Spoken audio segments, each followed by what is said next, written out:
Welcome back, everyone. It's Charlie. You probably saw the news recently that Marvel was doing another WandaVision sequel series for White Vision. This makes the second one, 2 spin-offs for WandaVision. That's how popular it was. We also found out when Scarlet Witch is coming back, and another big announcement for another series, Marvel's Wonder Man, which has a lot of Easter eggs for White Vision in the comics. If you're brand new to the channel, of course I'll be doing videos for all the episodes when it premieres, just like I do for all the other Marvel Disney Plus series. Be sure to subscribe to get them. And because Black Panther Wakanda Forever is coming out in theaters really soon, we're doing a giveaway for IMAX tickets. All you have to do to enter is be a subscriber and just post all your theories for White Vision in the comments.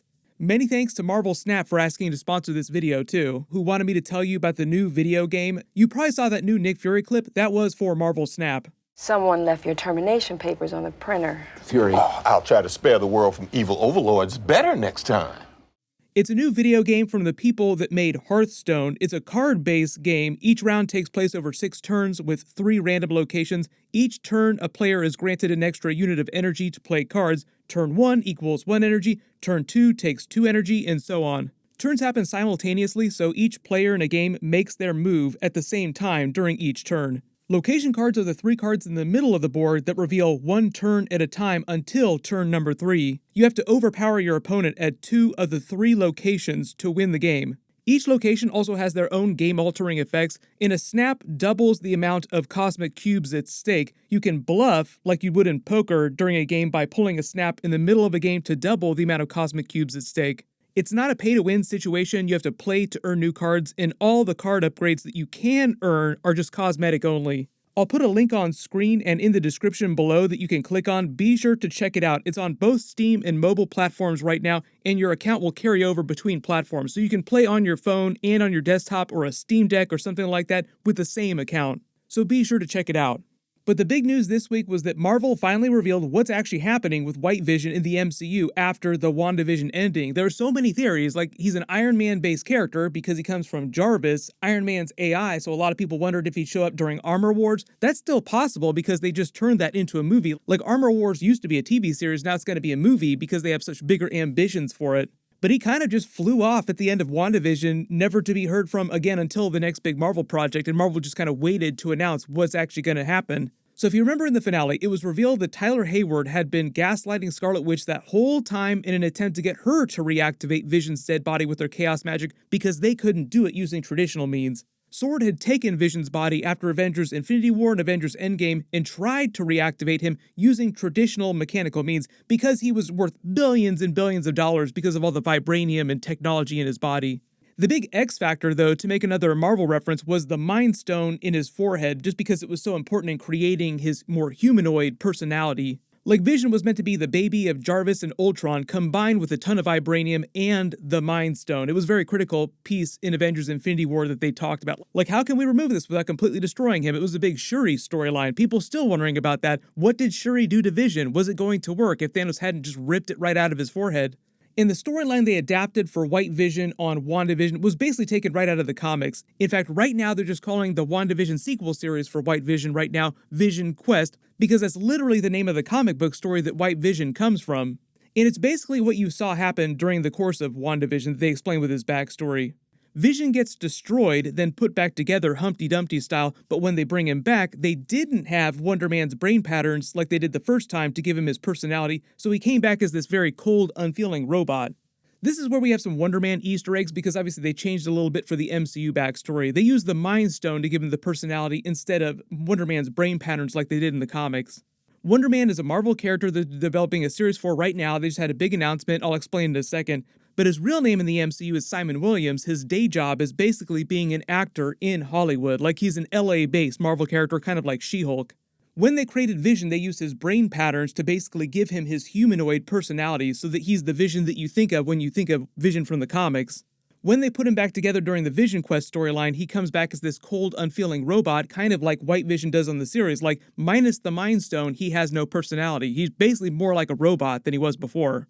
So the MCU Vision Quest series will mostly be about him dealing with all of Vision's original memories that Hex Vision unlocked during their final fight, which really wasn't that much of a fight. It was more of like a Shakespearean argument, like a gentlemanly disagreement that they had between the two of them, like 2 nuclear bombs arguing with each other, which is a very Vision thing to do. You remember all the Ship of Theseus memes.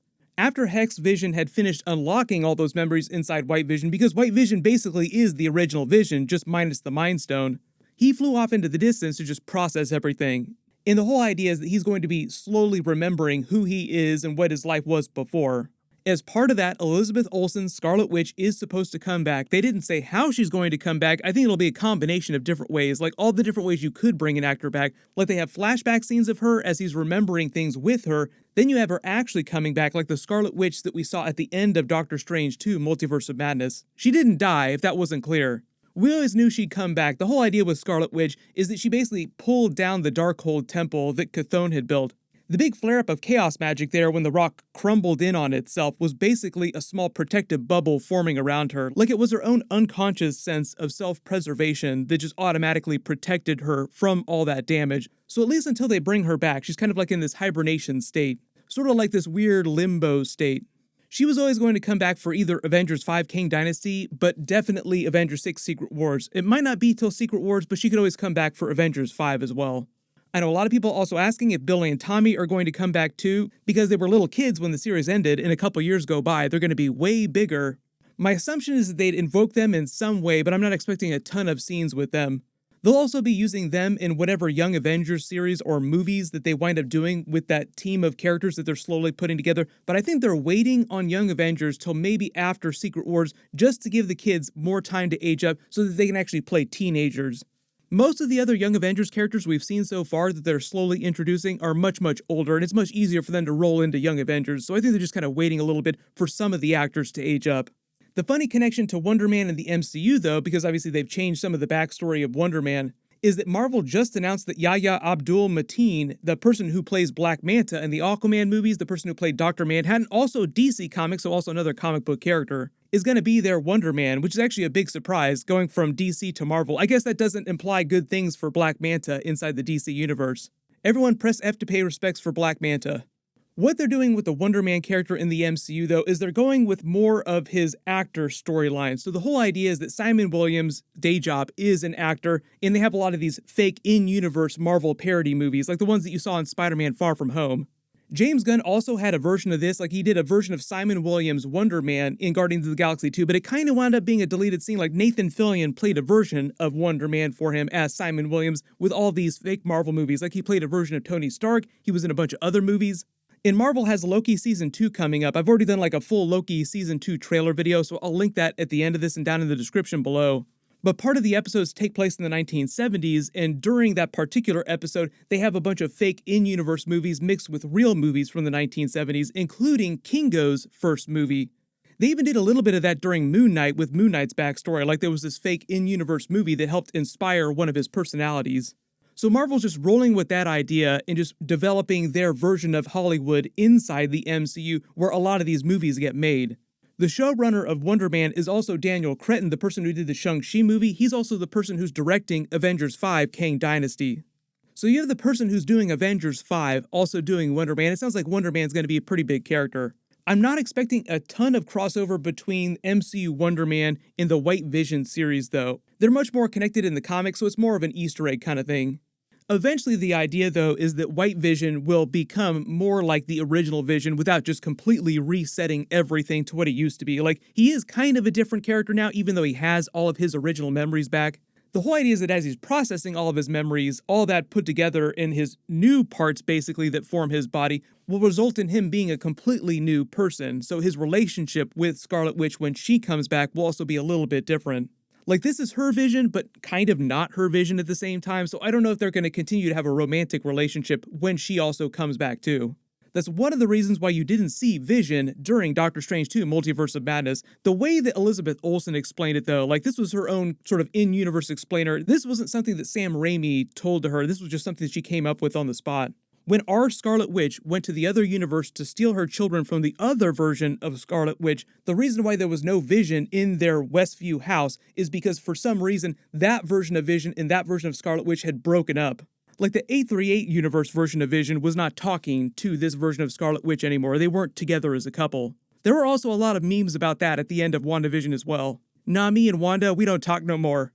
The other big question a lot of people had going into Doctor Strange 2 was why Scarlet Witch wasn't looking for Vision as well. Like, we knew White Vision was out there, had all of Vision's original memories. Why didn't she care about him? The real answer is because Marvel was developing the spin-off series where he processes his memories, and they wanted to focus the story more on her finding her children.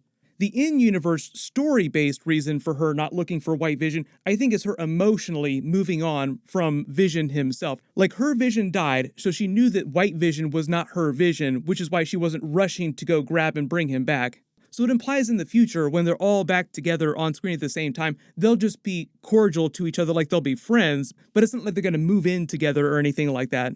There's been a bunch of other news about other big Marvel series they're working on right now. Obviously, in the next year or so, as more of these series come out, we'll start to hear more and more about other stuff they're developing.